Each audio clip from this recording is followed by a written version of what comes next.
Parte 1. The funeral and the map. They say grief comes in waves, but for me, it came in static. Heavy, constant, and impossible to tune out. I was sitting in the third pew at my grandmother's funeral, watching as a stranger in a pale blue suit told stories about her that didn't sound like her at all. He was from the nursing home. Some director or administrator, I think. Said she was lively, charming, devoted to the church. The woman he described sounded like a cartoon drawing of a sweet old lady.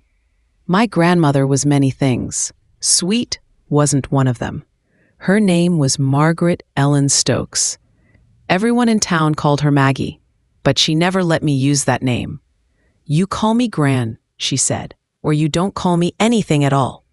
She was hard-edged and practical, the kind of woman who always carried a folding knife in her purse, just in case. I once saw her kill a spider the size of $50 with a bare hand and go back to eating scrambled eggs like nothing happened.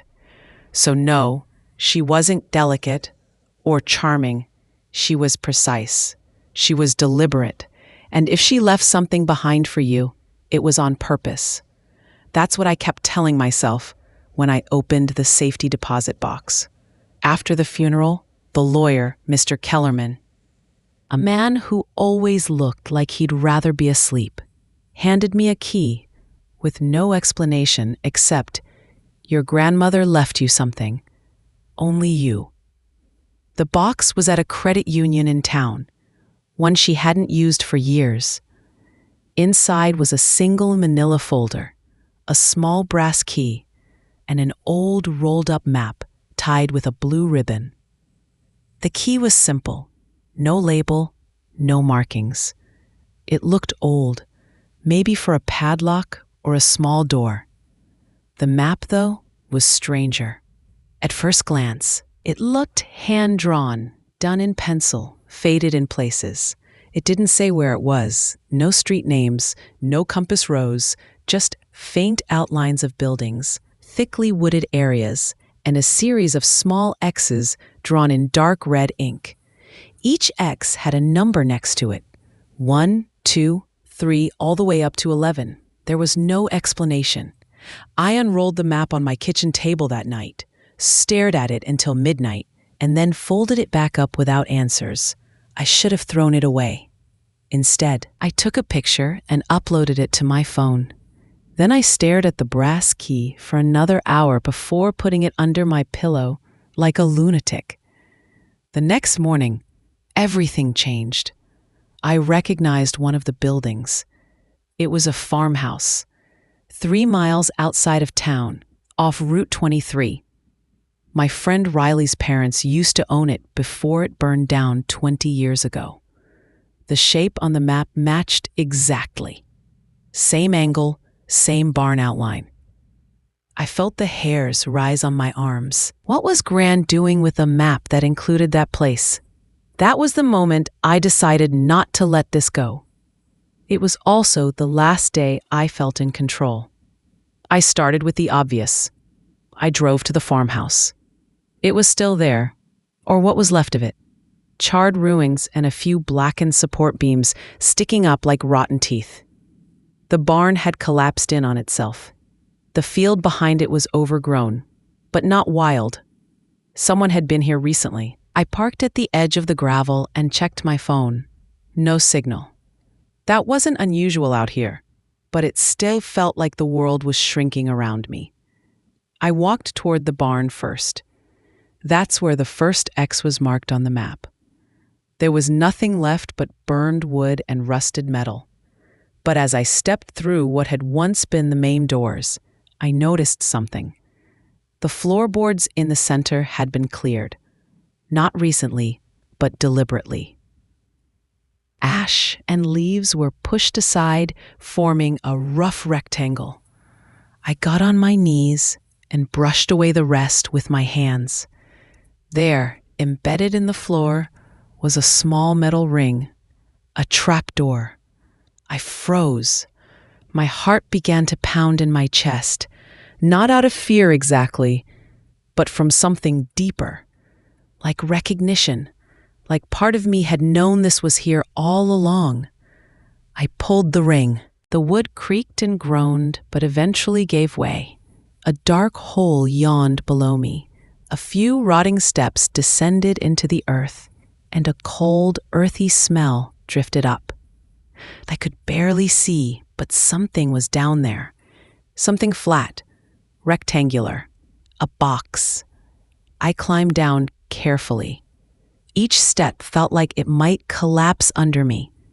At the bottom was a dirt floor and the object I'd seen, a large wooden crate, half covered by a rotted tarp.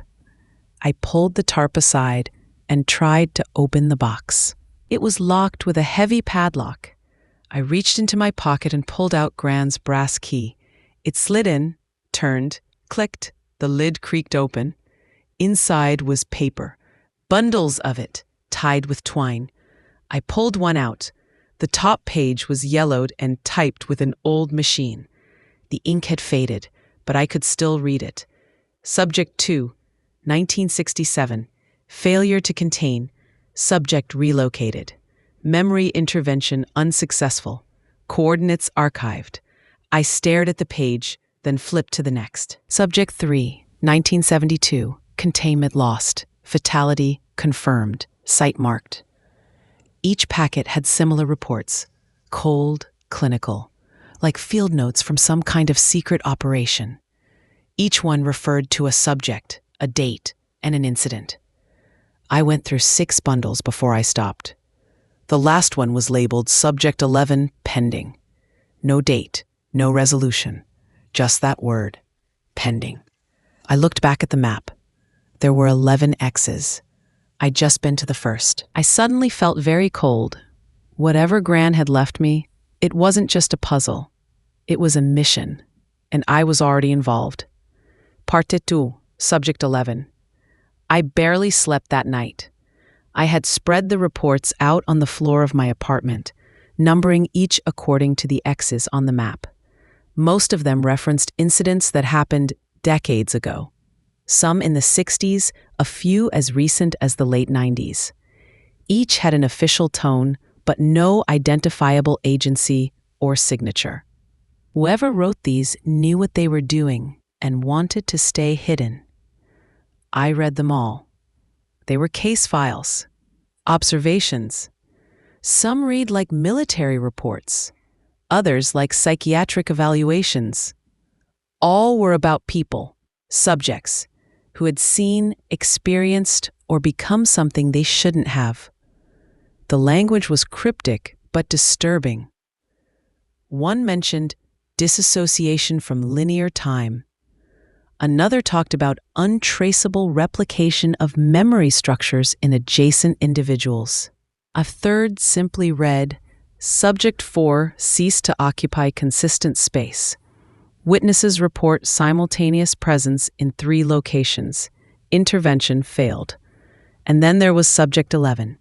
No description, no details, just a location marked TBD and one sentence, Subject active, observation suspended, await further instruction. Subject 11. The final X on the map. I didn't want to know who that was. I was terrified I already did. I decided to go to the second location. It was less than a mile from the farmhouse, a stretch of forest on the north side of what used to be Miller's Pond. I hadn't been there since I was a kid, but I remembered the place. Thick pine trees, old trails, and a rotting dock that used to creak like it was telling ghost stories. The second X was just off the trail. I hiked out there the next morning, boots crunching on frost-hardened leaves. The sun was out, but everything felt colder than it should have. The path ended at a clearing. At the center of the clearing was a single wooden chair. It had no arms, just 4 legs and a flat seat facing north. There was nothing else around it. No markings, no plaque, but the grass beneath it was dead. I circled the chair twice before sitting. I don't know why I did it. Curiosity, maybe. Compulsion. I sat down, and the world changed. I wasn't alone anymore. Suddenly, I was back in my grandmother's kitchen, sitting at the table as a child.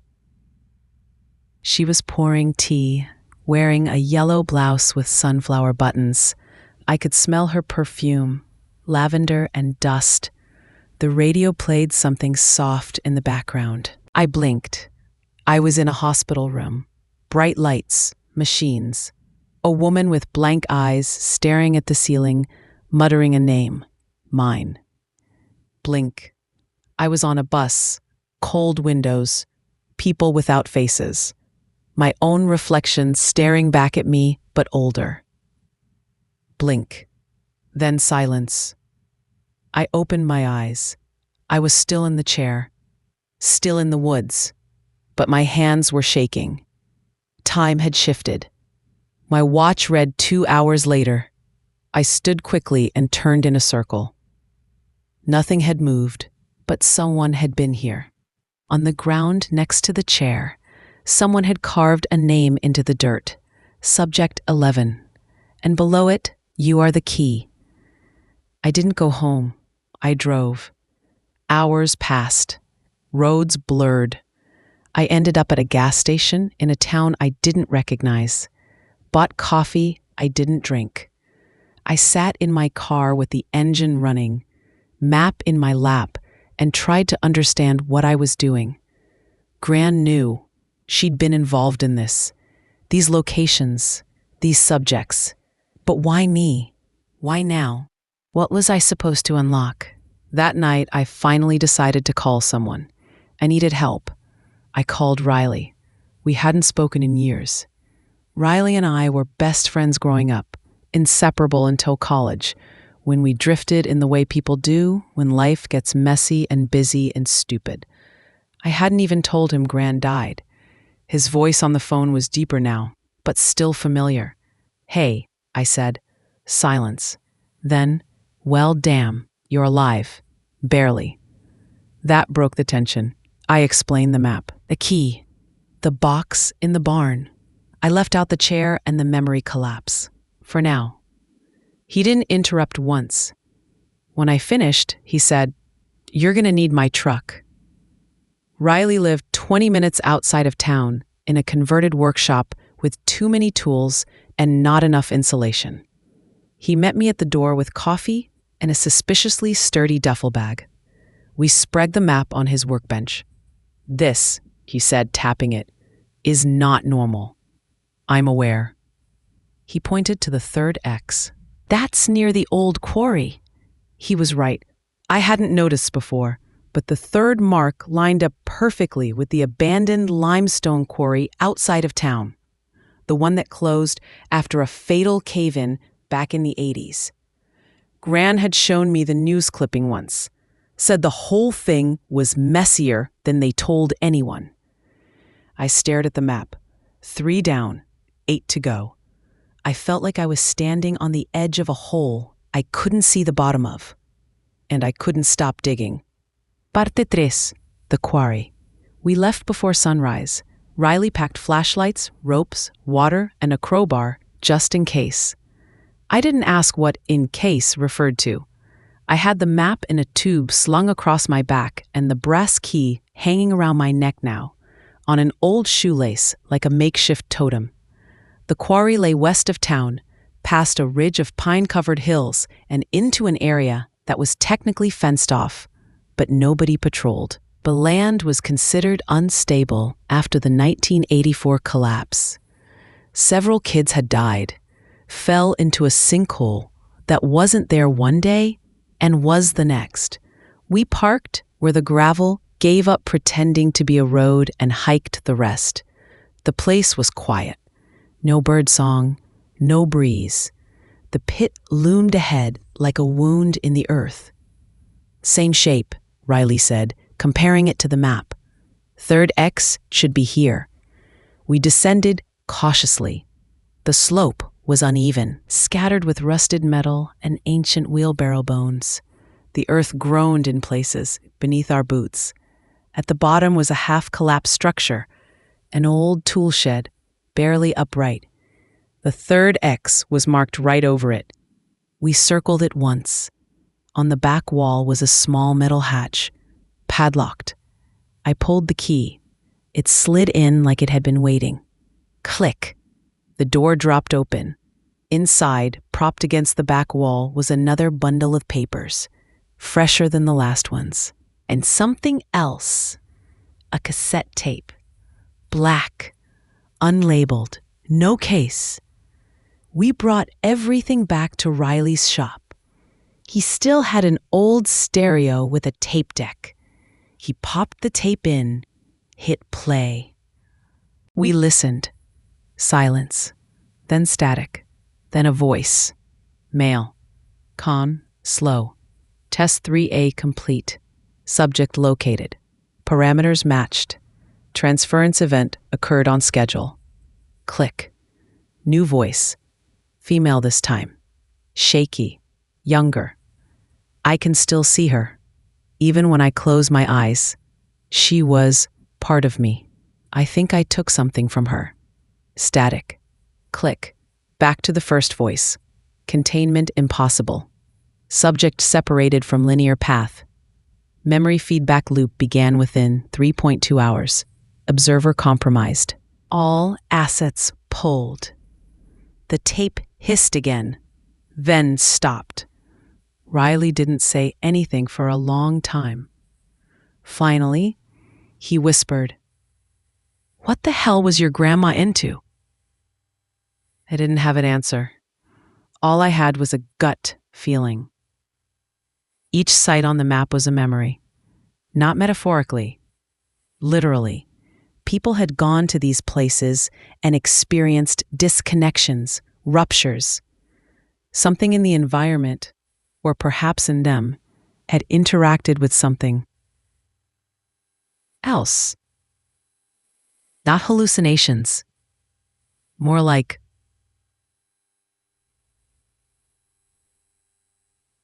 breaks, cracks in whatever holds real together. And now I had inherited the map of them. I wondered what had happened to the previous observers. Then I remembered one report. Subject 7. Observer entered recursive pattern. Subject and observer indistinguishable. Protocol terminated. I didn't want to know what that meant. We decided to sleep in shifts that night. I took the first. I dreamed of a library with no walls. Just shelves that stretched out forever into fog. Each shelf held a single object. A coin, a button, a ring, a cracked teacup, a leaf, and a note. I picked one up. The note read, "You are not the first to forget." Then the fog swallowed me. The fourth X was in the cemetery. Of course it was.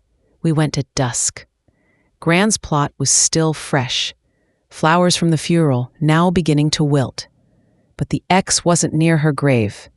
It was deeper in, past the statue of the angel with one wing, past the row of rusted crosses with no names. We found it near a mausoleum no one visited anymore. A door half hidden by ivy, locked with a rusted latch. The key turned without effort. Inside, darkness. And something else. The air felt thick, like breathing syrup. Our flashlights flickered but held.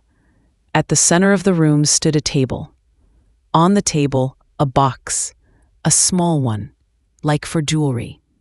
We opened it. Inside, a watch, silver, still ticking, and under it a single photo. Gran, much younger, standing beside a man in a military uniform with no insignia. Behind them, the quarry. On the back of the photo, 1954, before the first break. We stepped outside. The sky had darkened, but not in a normal way. The clouds weren't moving. The wind had stopped. Even the crickets were silent. Something was leaning. Not physically, not visually, but the world felt tilted. Riley looked at me and said, "I think it's starting." "What is?" He pointed to the next X. "This map isn't a warning. It's a countdown. Parte 4, the countdown. The map never felt heavier than it did the next morning. We unrolled it on Riley's dining table, between his unopened mail and a cereal bowl half filled with dry Cheerios, and just stared. 7 X's down, 4 to go. Each one had taken something from us. Time, sleep, sanity, but also clarity. I was starting to see what Gran had seen. This wasn't a mystery to be solved. It was a threshold to be crossed. The 5th X was in town. We didn't want to go. Not because it was dangerous, because it was familiar. The old St. Agnes Hospital had been closed for 15 years. It stood 3 blocks from my high school, red-bricked and sour with mold. A place you avoided on dares and walked past a little faster than usual. According to the map, the 5th X was in its east wing. Riley knew a guy who had bolt cutters. That's how serious this was now. We parked 2 streets over and climbed through the side fence like kids sneaking into trouble. Inside, the hospital was worse than we expected. Peeling paint, broken glass, graffiti layered on older graffiti. The air tasted of copper and wet concrete. I followed the map through the halls. Room 213. It had no door. Inside, an old gurney toppled over. And on the wall, scrawled in red marker, or maybe something else, were 5 words. I saw her leave twice. Below that, someone had drawn 2 figures holding hands, but their shadows didn't match. We didn't stay. Outside, I felt dizzy, not just disoriented, untethered. I sat down on the sidewalk and closed my eyes. In the darkness behind my eyelids, I saw my grandmother's face. She wasn't smiling. She was whispering, but there was no sound. Then another face, the same as hers, but not. Softer, younger, uncertain, and behind her, a third, my own, watching. Back at Riley's, we tried to eat. He made spaghetti. Neither of us touched it. The silence between us was heavy now. I finally asked, "Why are you still helping me?" He shrugged. "Because you didn't leave me behind. Simple as that." I nodded, didn't say thank you, didn't need to. The 6th X was on the edge of a lake. We hiked out before sunrise. The air was colder than it should have been for May. Birds flew in wide circles, as if avoiding something below. We reached the shoreline. The spot on the map corresponded with a dock, half-rotted, stretching into still water. On the 3rd post, someone had nailed a metal box. Padlocked, the key fit, inside a cassette. Another one, and a note, typed. Subject 11 manifests in proximity to unresolved pattern echo. Repeat locations show decay in temporal layering. Subject unaware of origin point. Loop remains open. I looked at Riley. "We're inside it now," I said. He nodded. "Yeah, we've been inside it the whole time. We played the tape that night. Same hiss, same voice. You were born in the fold."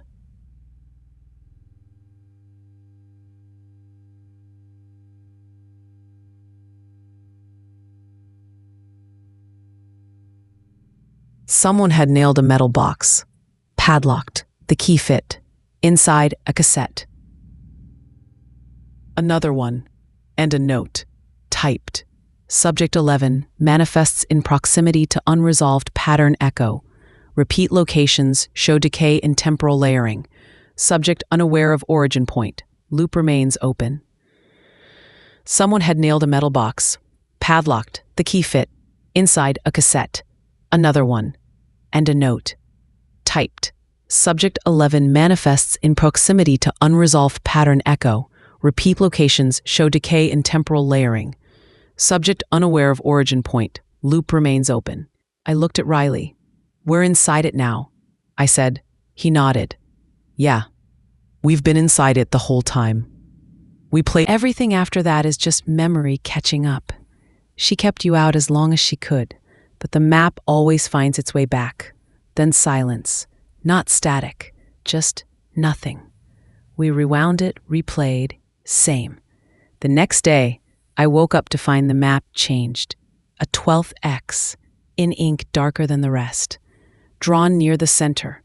Riley hadn't added it, neither had I. But we both saw it, and we both knew. That one was for me. I didn't want to go. I wasn't ready, but the map doesn't wait. The 7th X, originally the last, was in a meadow east of town. We walked there just before dusk. At the center of the clearing stood a tree, twisted, black bark, no leaves. A name was carved into it. Margaret Ellen Stokes, my grandmother. Birth year, 1933. No death date. Only one word beneath it. Here.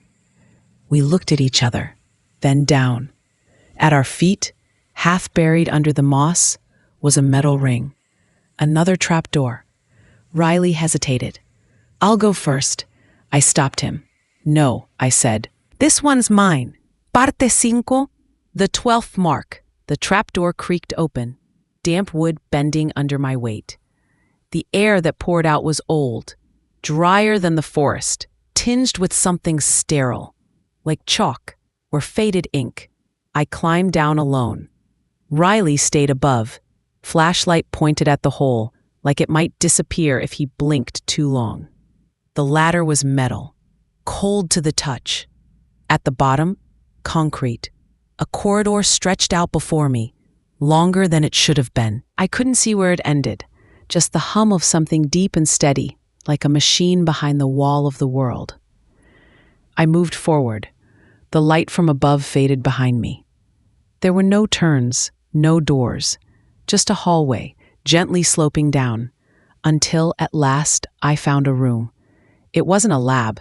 It wasn't a bunker. It looked like a study. Wooden desk, bookshelves, a leather chair, photos on the walls, my grandmother in almost every one, different ages, different clothes, sometimes with others, sometimes alone, sometimes with a woman who looked just like her, not similar. Identical, they stood side by side, smiling. One had her hair pinned, the other loose. One wore boots, the other slippers, but their faces were mirrors. Under one photo, Stokes version B. Under another, split confirmed, subject remains stable. I sat down in the leather chair and looked at the desk. A journal waited for me, open to a page with handwriting I recognized, Gran's. If you're reading this, then I failed. Or maybe succeeded. Or maybe there's no difference anymore. I tried to contain it. Delay the return. You were never supposed to see the map, but it always finds its way back. I love you. I'm sorry. The rest is yours now. MES. Next to the journal, a mirror. But my reflection didn't move. It blinked, slower than me. Then it smiled, and I didn't. I ran up the hallway, back through the ladder. I burst out into fading daylight, gasping. Riley helped me out. You okay? No. We didn't speak the rest of the way back. The map stayed silent in my backpack. That night, I laid everything out on the floor again. The journal, the map, the tapes, the notes, the key. And I began to see the pattern. Each subject had interacted with a location. Each location disrupted their memory. Each memory became part of the structure. The map wasn't a guide. It was a trap, a record of collapses. And I was the 12th. Subject 11 had never been resolved, because Subject 11 wasn't one person. It was the echo. The version that looped. Gran had been part of it. Her double, Stokes version B, was the fracture. She tried to split it, delay it, but it didn't work. The pattern returned, through me. The next morning, I woke up on the floor. The map was gone. In its place, a folded piece of paper, typed. You've seen enough. It's your choice now. Close the loop or stay open. Riley didn't come back. I called, texted, nothing. His house was empty when I drove there. The only thing left was his duffel bag and a note written in marker. You are the key. I sat in my car for a long time. Then I drove. Not to town, not to Gran's house, to the one place I hadn't looked yet, the 12th X. It wasn't marked at first. It appeared after, because it was waiting for me to understand. It was my apartment, the center, the end, the beginning. I unlocked the door. Everything looked normal, except for the mirror. It had cracked down the center, and behind the crack, something moved. A second me, younger. Unsmiling, she whispered, write it down. But at the 6, the rewrite. I sat at my desk for hours, staring at the notebook. The journal Gran had left behind sat open beside me. Its final words burned into my mind. The rest is yours now. The map was gone. The key was gone. Riley was gone. But I was still here. Or someone wearing me was still here. And I knew what I had to do. The mirror in the hallway had cracked completely now. My reflection stood in silence, slightly out of sync. I turned my head. It hesitated, then followed. Too late. I wasn't watching a reflection. I was watching a delay, or a memory, of who I had been. I took the pen and began to write. Not in the notebook. On the wall. I wrote my name, full name, middle initial, date of birth, where I was born, the name of the street I first rode a bike on, the girl I kissed in 7th grade behind the lockers, the song Gran used to hum when she didn't think I was listening. Each word felt heavier.